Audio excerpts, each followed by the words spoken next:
The universe is vast, filled with billions upon billions of stars and planets. Yet few capture the imagination quite like ancient Greece. It's a realm where mythology and science intertwined, where the constellations themselves whispered tales of gods, monsters, and heroes. And speaking of heroes, few are as captivating as the demigods, born from the union of Olympian might and human determination. These weren't just your average legends, folks. These were beings who walked the line between two worlds, grappling with incredible powers and even more daunting destinies. From the slopes of Mount Olympus to the depths of the underworld, their stories have echoed through millennia, inspiring artists, poets, and dreamers alike. These weren't just stories about conquering monsters, though there was plenty of that. They were about testing the limits of strength, the complexities of morality, and the very essence of what it means to be human. So, prepare to journey back to a time of epic battles, divine interventions, and tragic love affairs. Today, we explore the lives of the 10 most famous demigods, their impact on ancient Greek culture, and how their legends continue to resonate in our modern world. Now, you can't talk about demigods without mentioning Hercules, the embodiment of superhuman strength and, some might argue, superhuman rage. Born to Alcmene, a mortal queen, and none other than Zeus, the king of the gods, Heracles was destined for greatness. Of course, fate has a funny way of playing out, especially when you've got a jealous goddess like Hera gunning for you. Hera, Zeus's wife, was not too thrilled about her husband's infidelity, to put it mildly. Her wrath manifested in a series of unfortunate events for Heracles, including but not limited to driving him temporarily insane and forcing him to kill his own family. Talk about a bad day. But here's where the story gets interesting. To atone for his deeds, Heracles was tasked with the infamous 12 labors, challenges so dangerous, so utterly impossible, they'd make even the bravest warrior think twice. We're talking slaying mythical beasts, capturing terrifying creatures, and even cleaning out a stable that hadn't been touched in decades. Not exactly glamorous, but hey, even demigods have to do chores. But Heracles, he didn't just complete the labors, he owned them. Each task tested his limits, forcing him to rely not just on his brawn, but his cunning, his courage, and ultimately, his heart. Now, the 12 labors themselves would have secured Heracles a spot in the pantheon of heroes. But this demigod wasn't finished yet. He went on to participate in epic quests, like the voyage of the Argo, where he rubbed shoulders with other legendary heroes, because, hanging out with mere mortals just wouldn't do. And then there's the small matter of his death. Not one to go out peacefully, Heracles was tricked into a painful demise, poisoned by a jealous centaur. But even death couldn't contain this demigod. His mortal half was consumed by fire, but his divine essence? That ascended to Mount Olympus, where he was granted immortality and welcomed into the ranks of the gods. Talk about a glow-up! Heracles' story, from his superhuman feats to his tragic flaws and ultimate redemption, continues to fascinate us. He reminds us that even amidst unimaginable trials, even burdened by the consequences of our actions, there's potential for extraordinary growth, for achieving the seemingly impossible, and maybe, just maybe, for finding a bit of cosmic redemption along the way.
and the enduring allure of leaving behind a legacy that will echo through the ages. Chapter 4. Perseus, the Gorgon Slayer. Perseus, one of the most celebrated heroes of Greek mythology. His story isn't just about slaying monsters, it's a cosmic drama of fate, courage, and divine intervention. Born from Zeus and Danae, Perseus's existence was threatened from the start. Cast adrift in a wooden chest, Perseus and his mother washed ashore on Seriphos. King Polydectes desired Danae and saw Perseus as an obstacle.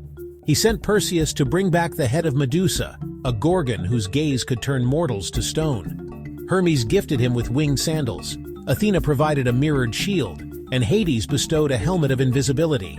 Armed with these divine gifts, Perseus faced Medusa. Using Athena's shield, he avoided her deadly gaze. With a swift blow, he severed her head. From Medusa's neck sprang Pegasus and Chrysaor. Perseus used Medusa's head to turn his enemies to stone. He saved Andromeda from the sea monster Cetus. Perseus's story reminds us that courage and cunning, with a little help from the cosmos, can prevail. Chapter 5. Theseus and the Labyrinth. Theseus, a name echoing through mythology, known for his bravery and cunning, son of King Aegeus and Poseidon, he was very much human, yet touched by the divine. His story unfolds in ancient Athens, a city on the brink of greatness. Athens paid a dark tribute to King Minos of Crete. Every 9 years, 14 youths were sent to Crete. Their destination, the Labyrinth, designed by Daedalus. Within it lurked the Minotaur, a monstrous creature. Theseus volunteered to end this horrific tribute. Ariadne, King Minos' daughter, gave him a ball of thread. He used it to navigate the labyrinth. Deep within, he confronted the Minotaur. With a decisive blow, Theseus vanquished the beast, freeing Athens. His story reminds us that hope and courage can guide us through the darkest places. Chapter 6. Orpheus and Eurydice. Orpheus, son of Apollo, had a gift for music that could calm beasts and sway gods. Eurydice, a nymph of extraordinary beauty, captured Orpheus's heart. Tragically, she died from a snakebite while fleeing a shepherd. Orpheus, consumed by grief, ventured into the underworld to bring her back. His music moved even the guardians of the underworld. Hades allowed Eurydice to return, but Orpheus must not look back until they reached the surface. Nearing the surface, doubt overcame Orpheus, and he looked back, losing Eurydice forever. Helen of Troy.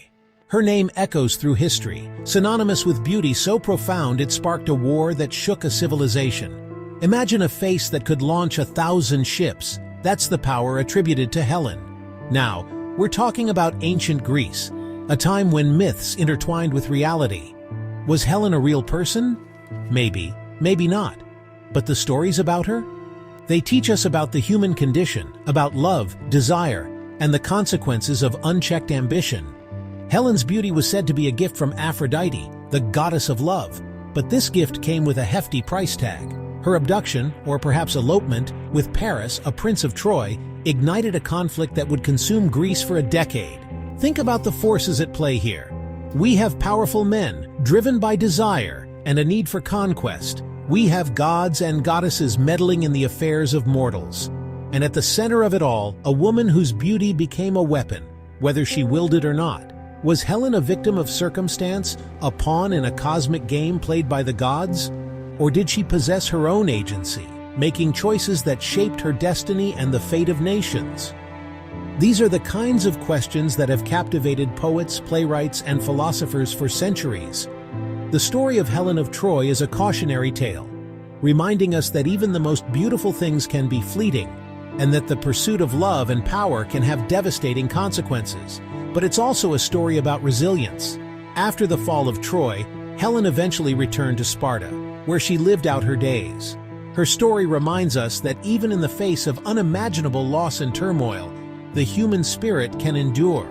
So the next time you gaze upon the stars, look for the constellation Cygnus the Swan. Legend has it that Zeus transformed himself into a swan to seduce Leda, who later gave birth to Helen. A celestial reminder of a beauty that sparked a war and captivated the imagination for millennia. Picture this: Troy, once a proud city, now a smoldering ruin. The Greeks have emerged victorious, leaving behind a trail of destruction. But amidst the chaos and despair, a hero emerges: Aeneas. Aeneas wasn't just another Trojan warrior. He was the son of Aphrodite, the goddess of love, and Anchises, a Trojan prince. This divine lineage imbued him with strength, courage, and a destiny that extended far beyond the fallen walls of his city. As the fires raged, Aeneas gathered a band of survivors, including his elderly father and young son, Ascanius. Can you imagine the weight of responsibility on his shoulders? To lead his people to safety, to preserve their culture, to keep hope alive in the face of utter devastation. Their journey wouldn't be easy. It would be a perilous odyssey across land and sea, fraught with dangers, both human and divine. But Aeneas, driven by duty and guided by the gods, would persevere. Aeneas's journey wasn't just about escaping the ashes of Troy, it was about laying the foundation for a new empire. His travels would eventually lead him to Italy, where he would play a pivotal role in the founding of Rome. Now we're talking about a lineage that connects directly to the Roman Empire, one of the most influential civilizations in human history. Talk about a lasting legacy. The story of Aeneas bridges the gap between Greek and Roman mythology, showcasing the interconnectedness of these ancient cultures. Imagine the stories passed down through generations, the myths and legends that shaped the Roman identity. Aeneas, the Trojan hero, became a symbol of Roman virtue, piety, courage, and unwavering dedication to one's people. From the ashes of one civilization rose another, and at the heart of this epic transformation stood Aeneas, a demigod who embodied both the sorrow of loss and the unyielding hope for a brighter future. Castor and Pollux, the Dioscuri twins, a tale as old as time. These two brothers, born from a single egg, exemplify the unbreakable bonds of brotherhood, loyalty, and the bittersweet duality of life and death. Now here's the cosmic twist. Castor was the son of the mortal king Tyndareus, while Pollux shared Zeus as a father with his half-sister, Helen of Troy. One mortal, one divine, yet their bond remained unbreakable. Imagine the adventures they must have shared, the battles fought side by side, the triumphs and tragedies experienced together. They joined Jason and the Argonauts on their quest for the Golden Fleece, a tale filled with mythical creatures and daring feats. They participated in the Caledonian boar hunt, a testament to their courage and skill. These guys were the heroes of their time, renowned for their strength, horsemanship, and unwavering loyalty to one another. But their story, like many in Greek mythology, takes a tragic turn. It reminds us that even the strongest bonds can be tested by fate, and that immortality can be a double-edged sword. In a fateful encounter, Castor, the mortal twin, was slain. Pollux, heartbroken, pleaded with Zeus to grant his brother immortality. Now Zeus, being the all-powerful god that he is, faced a dilemma. He couldn't defy the laws of nature, even for his own son. So he offered a compromise. Pollux would share his immortality with Castor, allowing them to spend alternating days in the realm of the gods and the underworld. Talk about brotherly love. They chose to face both life and death together, rather than exist separately. Their bond transcended the earthly realm, becoming a constellation in the night sky. Gemini, the twins. Look up at the stars, and you'll see them there, a testament to their enduring brotherhood. Castor and Pollux's story reminds us that even in death, love and loyalty can endure. It's a tale that has resonated throughout history, reminding us of the power of familial bonds and the bittersweet beauty of the cosmos. Ganymede, a name whispered amongst the stars, echoing through the halls of Olympus. He wasn't a warrior like Achilles, nor a hero like Hercules. No, Ganymede's story is one of unexpected elevation, a testament to the capricious nature of the cosmos, or in this case, the gods. Imagine, if you will, the young prince, tending his flock under the vast expanse of the sky. Little did he know, his destiny was about to take a sharp turn, a cosmic plot twist written by the gods themselves. High above, Zeus, the king of the Olympians, had taken notice of Ganymede. His beauty, they say, rivaled that of the goddess Aphrodite herself. Now, you might be thinking, Zeus, isn't he known for, shall we say, his roving eye? And you'd be right. But in Ganymede, Zeus saw something more than just beauty. He saw an innocence, a purity that captivated him. He decided then and there to bring Ganymede to Olympus, not as a captive, but as a companion. To achieve this, Zeus took the form of an eagle, swooping down from the heavens and carrying Ganymede away to Olympus. Can you imagine the sheer awe, the terror, the confusion Ganymede must have felt. One moment, a shepherd under the sun, the next, soaring through the clouds with the king of the gods. On Olympus, Ganymede was granted immortality, forever young, forever beautiful. He became the cupbearer to the gods, serving them nectar, the drink of the immortals. This wasn't just a menial task, no. It placed Ganymede in a position of privilege, a silent observer to the machinations and dramas of the gods. Now, some might say Ganymede's story is a tragic one, stolen from his life to serve the gods. But I ask you, is immortality not its own reward? To exist outside of time, to witness the rise and fall of civilizations, to see the universe unfold in ways we mortals can only dream of. That's a perspective most could only dream of. Ganymede's tale is a reminder that fate, like the universe itself, is full of surprises. It reminds us that sometimes, the most unexpected journeys can lead to the most extraordinary destinations. It's a story as old as time, a cosmic dance between gods and mortals, forever etched in the constellations above. From the cupbearer of the gods, we turn our attention to a tale of ambition, hubris, and the unforgiving nature of the cosmos. This is the story of Phaethon, son of Helios, the god of the sun. Imagine inheriting the keys, not to a fancy car, but to the chariot of the sun itself. That was Phaethon's birthright, a legacy as radiant and powerful as the star his father commanded.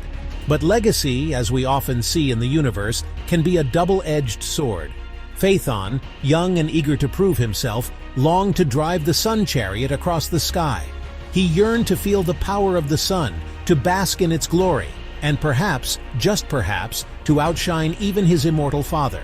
But Helios, wise in the ways of the cosmos, knew the dangers of such an endeavor. The sun chariot, much like a neutron star hurtling through space, required immense skill and control. It was not a toy to be trifled with, but a force of nature that could scorch the earth and boil the seas if mishandled. Despite his father's warnings, Phaethon's ambition burned brighter than a supernova. He took the reins of the sun chariot and with a flick of the cosmic reins set off across the heavens. At first, it was exhilarating. Imagine the wind whipping past you, the heat of a million suns at your back, the earth spread out beneath you like a celestial map, but the chariot, like a runaway star, quickly veered off course. The constellations themselves seemed to shudder at Phaethon's recklessness. The earth, scorched by the sun's unyielding heat, cried out in agony. Mountains crumbled, rivers turned to dust, and entire civilizations were brought to the brink of annihilation. Phaethon, overwhelmed and terrified, realized the true extent of his folly. Seeing the devastation wrought by his son Zeus, the ever-watchful, the ever-just, intervened. With a mighty thunderbolt, he struck down the chariot, bringing Phaethon's reckless ride to a tragic end. Phaethon, consumed by the very fire he sought to command, plummeted back to earth like a fallen star. From Hercules, who achieved immortality through his might, to Phaethon, whose ambition led to his demise, these demigods, these children of gods and mortals, embody the full spectrum of human experience. They are reflections of our own aspirations, our flaws, our capacity for both greatness and destruction. Achilles, the near-invincible warrior, reminds us that even the strongest have vulnerabilities. Perseus, with his cunning and bravery, teaches us that even the most daunting challenges can be overcome. And Orpheus, the mournful musician, shows us the enduring power of love and loss. These stories, passed down through generations, transcend time and culture. They are woven into the very fabric of our understanding of heroism, morality, and the human condition. These demigods, with their triumphs and tragedies, their loves and losses, remind us that we are all connected, both to each other and to the cosmos that surrounds us. So, who is your favorite demigod? Whose story resonates with you the most? Let us know in the comments below.